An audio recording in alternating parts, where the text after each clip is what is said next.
নমস্কার, রান্নাঘরে রাজশ্রীতে আপনাদের সকলকে স্বাগত জানাই।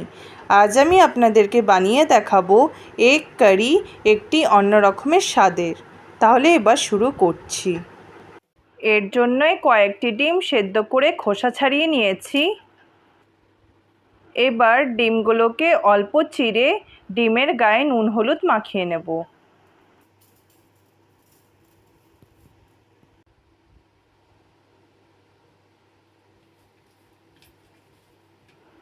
কড়াই গরম করে পরিমাণ মতো তেল দিয়ে ডিমগুলোকে ভেজে নেব।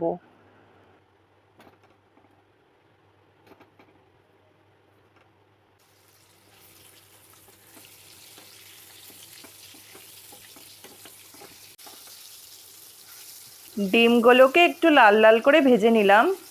এবার তুলে নিচ্ছি। এবার একই তেলে কিছুটা রসুন কুচি দিয়ে দিলাম। রসুনটা একটু ভেজে নিচ্ছি যতক্ষণ না কাঁচা গন্ধটা যায়। একটা বড় সাইজের পেঁয়াজ কুচনো দিয়ে দিলাম। পেঁয়াজটাকে একটু বাদামি করে ভেজে নেব। এবার অল্প লঙ্কা কুচি দিয়ে দিলাম।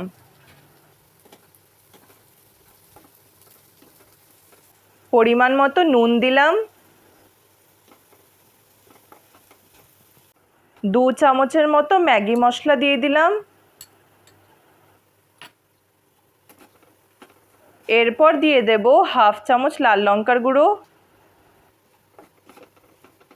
অল্প জল দিলাম মশলাটা কষানোর জন্য। 2 চামচের মতো ফ্রেশ টক দই দিলাম। ভালো করে দইটাকে মিশিয়ে নিচ্ছি।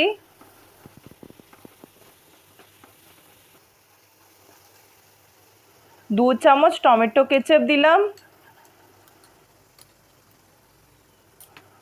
ভালো করে নেড়ে নিচ্ছি। মশলাটা ভালোভাবে কষে গেছে। এবার ছোট এক বাটি জল দিয়ে দিলাম। ঝোলটা ফুটে উঠলে ডিমগুলোকে দিয়ে দেব।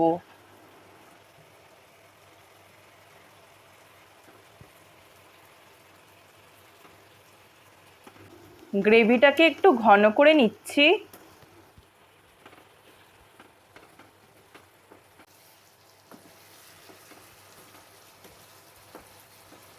হাফ চামচ গরম মশলা দিলাম। ভালো করে নেড়ে নিচ্ছি। এরপর অল্প চিনি দিয়ে দিলাম, যেহেতু আমি টক দই এখানে ব্যবহার করছি। চিনি দিলে টেস্টটা একটু ভালো আসে। অল্প বাটার দিয়ে দিলাম। বাটারটা ভালো করে মিশিয়ে নিচ্ছি। এবার ওপর দিয়ে অল্প ধনেপাতা ছড়িয়ে দিচ্ছি। ভালো করে নেড়ে নিয়ে তুলে নেব। এগ কারি একটি অন্যরকম স্বাদের তৈরি হয়ে গেছে।